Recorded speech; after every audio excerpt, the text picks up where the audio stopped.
자기도 모르게 앓는 것이 있는데 사춘기와 동시에 사축이라는 것이 있습니다. 이건 잘 깨닫지 못하고 그냥 지나가는 거예요. 이것을 외국에서는 외로움, 고독감 이런 것이 너무 커져서 오는 병이라 해서 이것도 하나의 질병입니다. 빈둥지 정후군. 둥지가 안에 있을 때는 팍짝팍짝 살았는데 이게 다 비어져서 빈둥지 정후군이라 그러는데 외로움이에요. 인간이 세상을 한 세상 살면서 너무 외롭고 힘들어서 지쳐서 쓰러지게 되는 것이 빈둥지 정후군이라고 이야기합니다. 미국 같은 경우에는 제가 한번 집회를 갔을 때 거기 교회 집회를 마치니까 이제 고등학교 졸업하고 타주에 대학을 가는데 아마 멀리 이제 대학을 가는 것 같아요. 그러니까 부모들이 이제 아이를 모아놓고 이제 마치 결혼식하고 어디 멀리 가는 것처럼 뭐 대단해요. 가족들 다 오고 교인들도 거의 3분의 2 왔어요. 그러니까 그 미국이란 집이 큰 집이니까 다행이지 난리가 났어요. 그래서 이거 고등학교 졸업하고 대학 가는데 이 정도인가 했는데 그게 아니고 이제 대학을 가면은 타주로 여러분 LA에서 뉴욕까지는 비행기로 6시간 거리입니다. 여러분 거의 이거 어마어마한 거리 아니에요. 대륙이니까. 그러니까 그 주로 보스턴으로 간다 그러는데 야 이거 이제 가면은 1년에 한두 차례 잘 못 오고 대학 졸업하면은 거기 직장 얻어서 거기서 배우자 만나가 그렇게 사는 것이 인생이다가 보니까 고등학교 졸업하고 대학 가는데 그렇게 난리더라고요. 이 빈둥지 정후군은 우리에게 찾아오는데 정세가 몇 가지 있습니다. 첫째는 내가 이거 정상적인가? 내가 사는 삶이 이거 정상적인 삶을 살고 있는 것인가 하는 것에 대한 것이고요. 또 하나는 아까 말씀드린 것처럼 비교 절망감이라는 겁니다.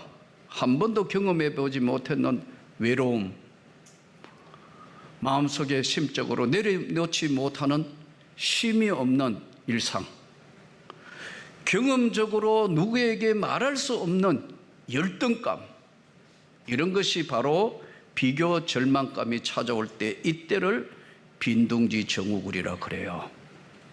둥지가 다 비은 것 같아요. 이스라엘 백성들은 한 번도 하나님이란 존재를 벗어난 적이 없는 족속들이고 태어나면서부터 부모로부터 조상으로부터 물려받은 신앙과 믿음 안에 살았던 사람들입니다. 그런 그들에게 하나님께서 바벨론 포로로 끌려가서 70년이란 긴 세월을 하루 이틀 다이고 절망감에 살았고 또 하나님이란 존재가 진짜 살아계시는 것인가 아닌가에 대한 절망감, 고통, 심적인 부담감, 비교적인 절망감이 그들을 붙들었습니다. 그래서 이들은 지금까지는 자기들이 절대 신이었던 오직 유일한 여호와 하나님만을 믿었는데 가보니까 우상 숭배하는 사람, 안 믿는 자들이 더 잘 되어 있고 여러 가지 많은 것들을 비교적으로 오는 절망감은 그들로 하여금 신앙이란 정체성 전체를 흔들어 놓은 겁니다. 이때 하나님이 오늘 이사야 선지자를 통하여 던지는 메시지입니다. 야곱아, 어찌하여 내가 말하며 이스라엘아 내가 내게 이르기를 내 길은 여호와께 숨겨졌으며 내 송사는 내 하나님께서 벗어난다 하느냐.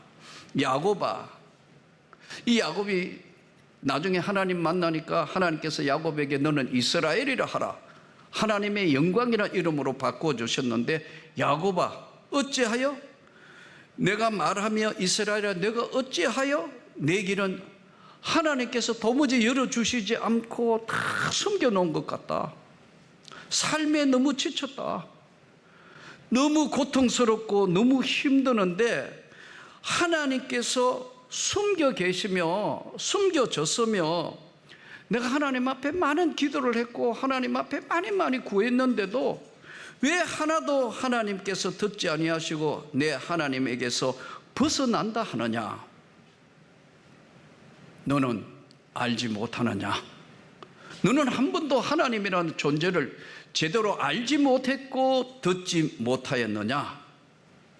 다시 하나님께서 말씀을 던지는 겁니다. 너는 하나님이라는 존재를 이 세상 살면서 한 번도 제대로 듣지도 못했고 알지도 못하였느냐? 영원하신 하나님 여호와 땅 끝까지 창조하신 이는 피곤하지 않으시며 곤비하지 않으시며 명철이 한이 없으신 분이다. 한 번도 듣지 못했냐? 알지 못하느냐? 한 번도 경험해 보지 못한 세상을 살면서 너무 힘들어지니까 빈둥지 정오군 정상형인가 아닌가, 내 삶이 맞냐 안 맞냐의 삶에 지쳐있는 그들에게 피곤한 자에게 능력을 주시고 무능한 자에게 힘을 더하시나니 소년이라도 피곤하고 곤비하여 장정이라도 넘어지되 오직 여호와를 앙망하는 자에게는 새 힘을 주실 것이다. 새 힘을, 다른 힘을 부어 주시리라. 독수리가 날개치며 올라감 같을 것이요 다른 박질하여도 곤비하지 아니하겠고 걸어가도 피곤하지 아니할 것이다. 독수리가 날개치며 올라갈 것이다. 독수리는 이 공중을 나는 조류 세계는 최고의 맹금류입니다. 이 독수리는 일반 새들하고 다릅니다. 높은 곳에 새끼를 알을 낳아서 키웁니다. 그리고 이제 보금자리를 하는데요, 아주 폭신폭신한 것도 깔고 가시 같은 걸 가져와가 이렇게 방어를 합니다. 근데 어느 정도 새끼가 자라면 보들보들한 보금자리의 털을 다 뽑아내요. 그러면 가시에 찔리기 때문에 이 독수리 새끼들은 날개짓부터 연습을 하는 거예요. 그래서 어느 정도쯤에는 이제 먹을 것 가지고 유인을 합니다. 안 뛰면 안 되도록 절벽에서, 사람이든 새끼든 절벽에서 뛰어내린다. 이거는 용기가 필요한 거 아니에요. 그래서 독수리가 날개치며 떨어지면 완전히 땅바닥에 떨어지기 직전에 어미가 와서 막아주고 또 올려놓고 훈련을 하는 겁니다. 독수리 훈련을 하는 거예요.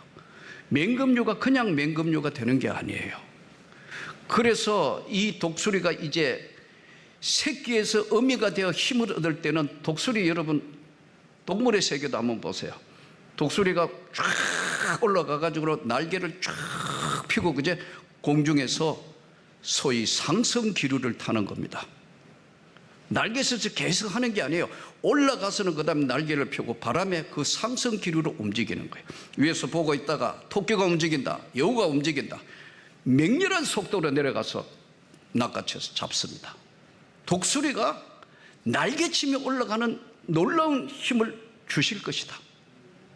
이것은 이걸 보고 여러분 비행기가 나온 겁니다. 소위 양력, 뜨는 힘을 해서 비행기도 여러분 올라갈 때 모든 연료를 거의 3분의 1을 소모한다고 그래요. 딱 해가 고도를 딱 잡으면 이 비행기는 12,000 지금 상공에서 비행기가 고도 얼마에 어떤 속도로 간다. 뒤에서 불어주는 뒷바람을 소위 제트 기류를 합니다. 상승 기류. 이 상승 기류를 타는 거예요.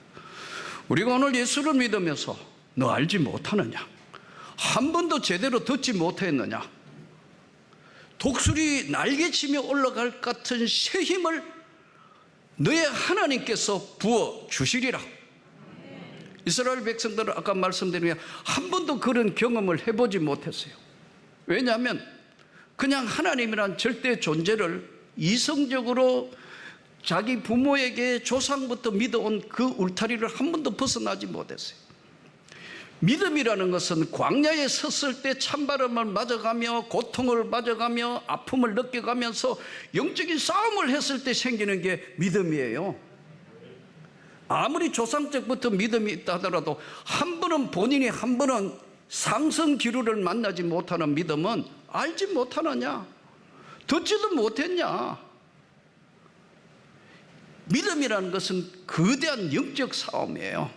이 싸움은 세상 끝날까지 저와 여러분이 하나님이 주시는 새 힘을 받아야 승리하는 줄 믿습니다. 이 새 힘을 받지 못하기 때문에 만날 피곤하고 지치고 비교하고, 빈둥지 증후군이 사춘기가 와가 헤매게 될 수밖에 없는 것이 바로 인간의 삶에 지정되어 있고 결정되어 있는 거예요. 이 모든 것을 이길 수 있는 것은 새 힘을, 주님이 주시는 새 힘을 주시는 것을 받아야 이길 수 있는 거예요.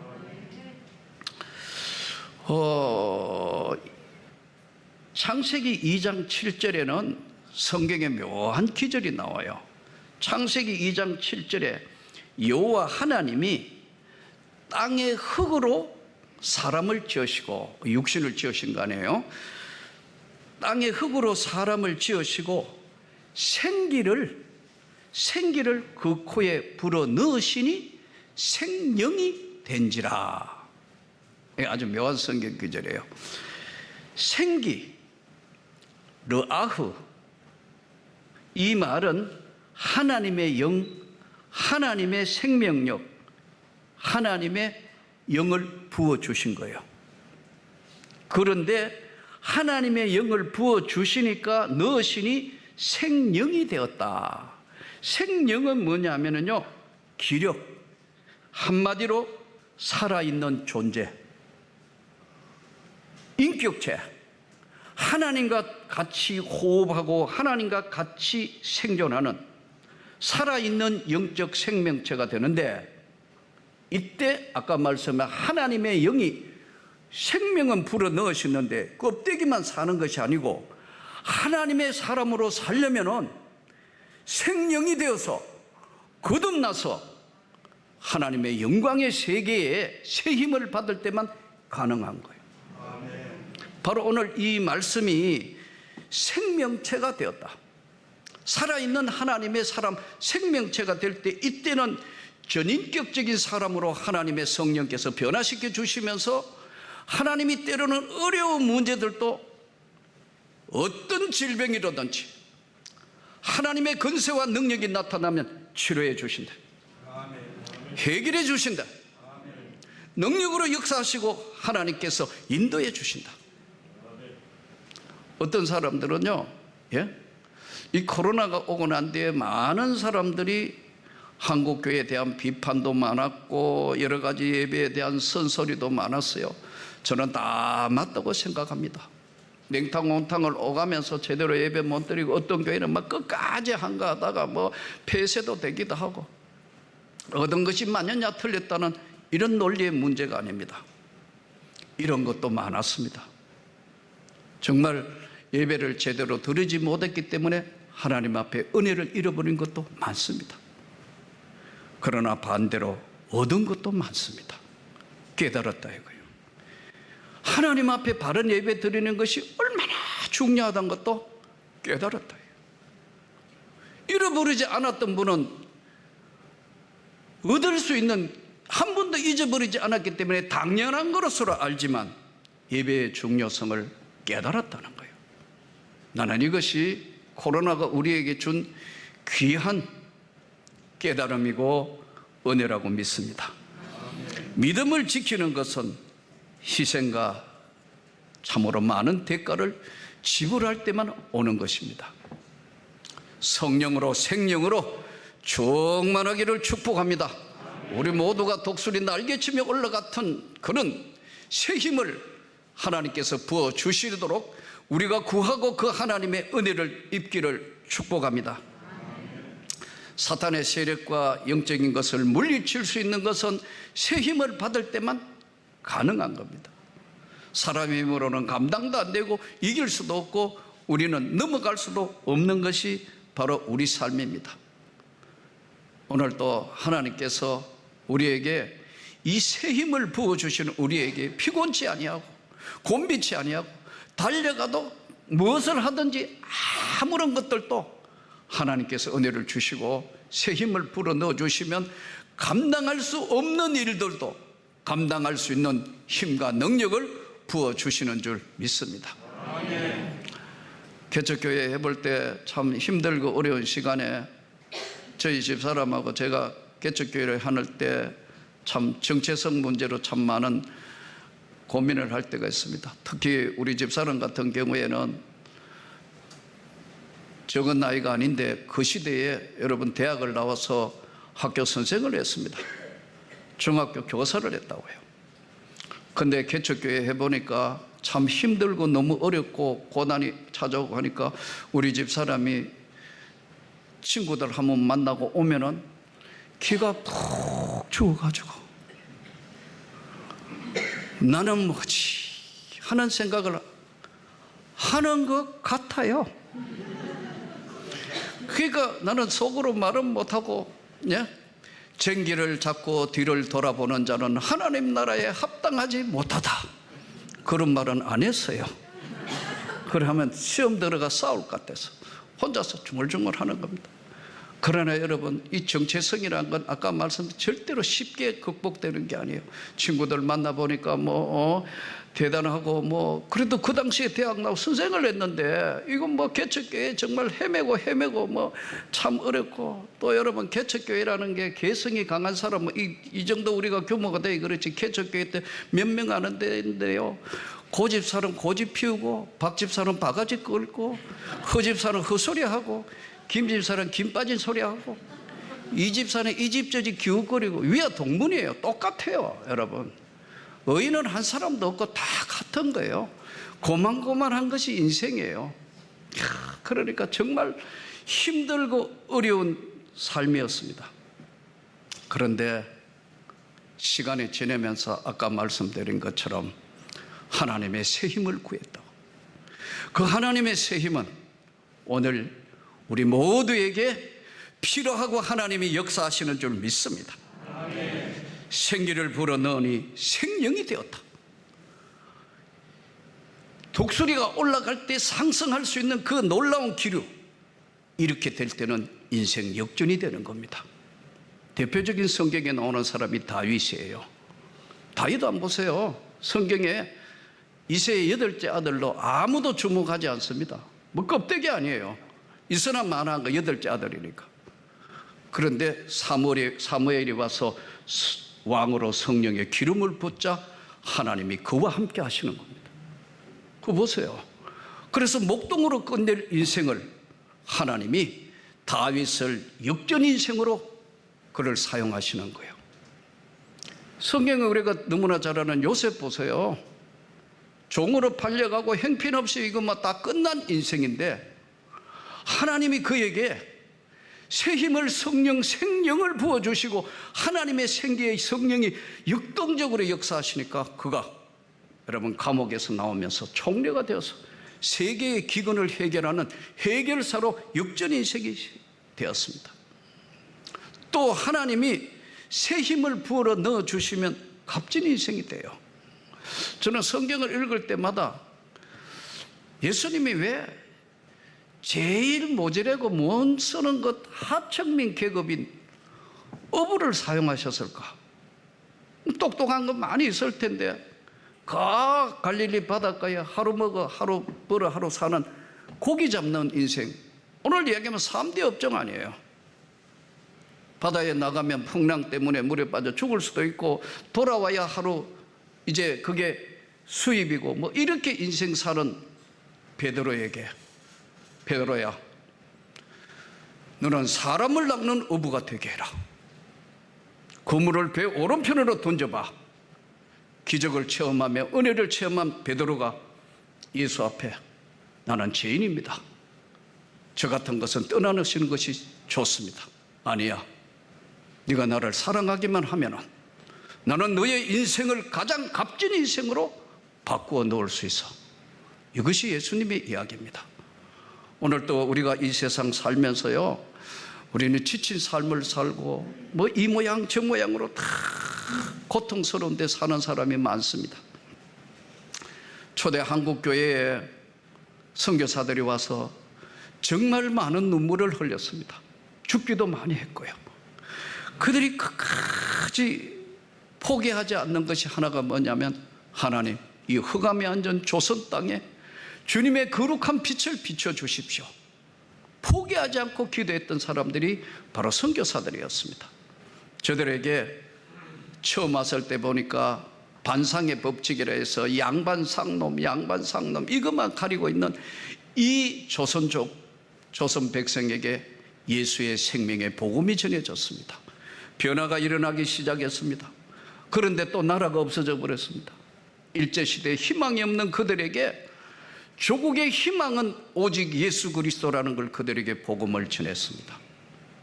그런데 또 생각지도 않은 6.25가 터져가지고 전부 거짓대가 우글우글하고 희망이 없는 나라에 하나님이 복을 주셔서 이와 같이 오늘 세계와 가까이 어깨를 나란히 할 수 있는 이때 하나님의 신이, 하나님의 은혜가, 하나님의 성령께서 이 땅을 축복하신 거예요. 이 땅에 하나님이 은혜를 베풀어 주시고 새 힘을 불어넣어 주시기 때문에 거대한 하나님의 역사가 나타난 것입니다. 여러분, 오늘 이 본문에서 가장 유의 깊게 봐야 될 본문이 명철이라는 단어입니다. 28절을 다시 한번 보시기 바랍니다. 너는 알지 못하였느냐, 듣지 못하였느냐, 영원하신 하나님 여호와 땅끝까지 창조하신 이는 피곤하지 않으시며 곤비하지 않으시며 명철이 한이 없으시며. 이 명철이라는 것은 한자어로는 밝을명 밝을철입니다. 밝고 밝다, 명철. 사전적인 정의는요, 사리에 밝다, 총명하고 지혜가 뛰어나다, 한이 없다, 명철. 그런데 성경적 정의는 다른 데 있습니다. 가까이 서 있다. 누구에게?